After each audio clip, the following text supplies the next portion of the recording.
Por que a direita fala em Deus, mas não prega os valores cristãos? Você já percebeu que políticos e movimentos de direita usam Deus, a Bíblia e símbolos cristãos em seus discursos, mas que suas ações e propostas se contradizem aos ensinamentos de Jesus? Do céu, santificado seja o vosso nome, venha a nós o vosso reino, seja feita a vossa vontade, assim na terra como no céu. O pão nosso de cada dia nos dai hoje, perdoai as nossas... O que talvez você não sabe é que a direita usa o discurso religioso como uma estratégia política.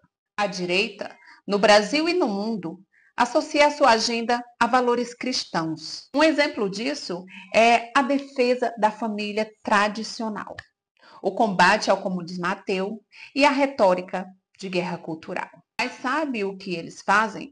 Uma apropriação seletiva da Bíblia, como o uso de versículos fora de contexto. Um exemplo, Romanos 13, sobre obediência às autoridades para justificar o autoritarismo. E silenciam sobre passagens que condenam a opressão e aos pobres. Mas para ficar mais clara a nossa reflexão, vamos entender o que são valores cristãos de verdade. A começar pelos princípios centrais do Evangelho. O primeiro deles é o amor ao próximo. Está em Mateus 22, 39.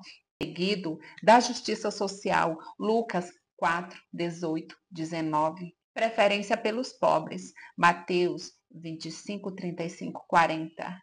E perdão e misericórdia está em Lucas 6, 36. Bem, o que nós vemos nisso tudo é um verdadeiro contraste com as pautas da direita. Os cortes nas políticas sociais que beneficiam os mais vulneráveis, totalmente contraditório de amor ao próximo. Os discursos de ódio, totalmente ao contrário do que está lá na Bíblia de amai os vossos inimigos. E o culto ao armamento, muito mais grave porque incentiva a violência.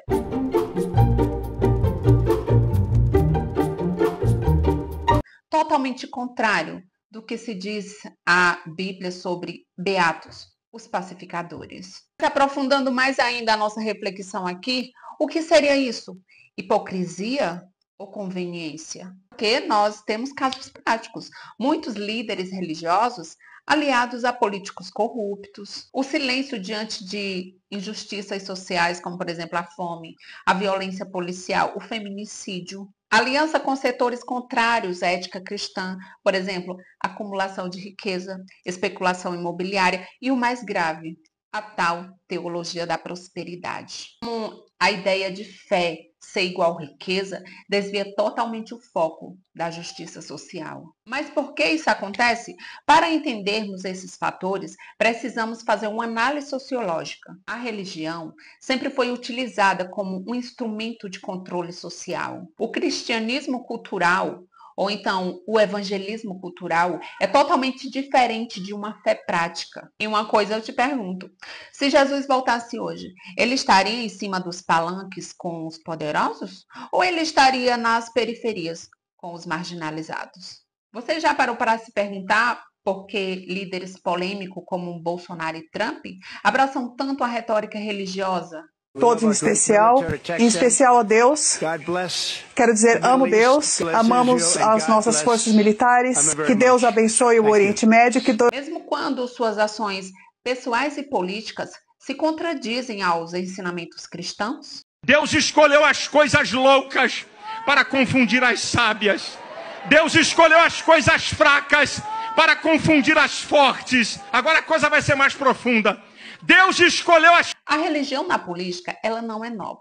Ela foi utilizada por reis. Tinham reis que se diziam divinos, eram deuses. Foi utilizada na teocracia, na Guerra Fria e também no período do Deus contra o comunismo. A virada evangélica na direita se deu nos Estados Unidos nos anos de 1980 e no Brasil começou em meados de 2010. Nisso se deu a escrita do Manual do Populismo Religioso, onde podemos identificar como Bolsonaro e Trump utilizam Deus. Começar pela identificação com símbolos. Por exemplo, Trump levantando a Bíblia em público em 2020. Deus acima de todos, como o lema do governo Bolsonaro. Todos esses da direita procuram sempre encontrar um inimigo comum. Por exemplo, esquerdistas são ateus, imorais, ou seja, eles implantam o discurso da polarização. Então, a cruzada contra o mal. Um exemplo disso é o QAnon, mas os evangélicos nos Estados Unidos. E utilizam sempre uma narrativa de perseguição, um certo vitimismo. Como, por exemplo, falam, eles querem destruir os cristãos, mesmo estando no poder. Quer dados?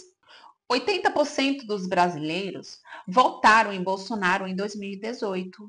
81% dos evangélicos brancos, eu falei brancos, apoiaram Trump em 2020. Isso tudo, o que nós percebemos é uma distância entre o discurso e a prática. Bolsonaro promoveu cortes em políticas sociais, ou seja, ele foi contra Mateus 25, apoiou milícias, ou seja, desobedeceu o não matarás. Agora, a gente está aí se deparando com vários escândalos de corrupção, totalmente contra o amarás a verdade. Já Trump separou famílias imigrantes, totalmente contra o eu estive na prisão e me visitastes.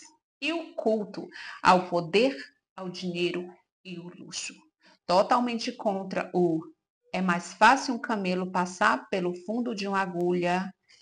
E o restante, eu tenho certeza que você que está assistindo este vídeo já sabe.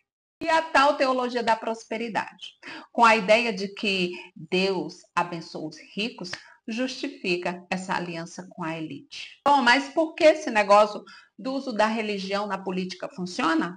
Primeiro, porque gera identidade. É o nós contra eles. Essa tal identidade cultural gerada pela religião vem justamente do medo e do tribalismo. Seguido desse medo e desse tribalismo, existe a ignorância teológica. Os fiéis não conhecem profundamente a Bíblia.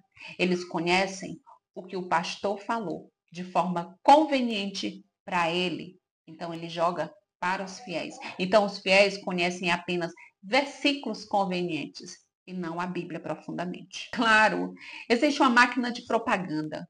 Se hoje você liga a sua televisão, o que você mais vê são canais religiosos. Está cheio de canais religiosos. Canais de Valdomiro, canais de R.R. Soares, canais de Silas Maracutaia, enfim. E também tem as redes sociais, que tem vários aliados religiosos. E por fim, fica a reflexão. Quando a fé vira ferramenta de marketing político, quem perde é a espiritualidade genuína.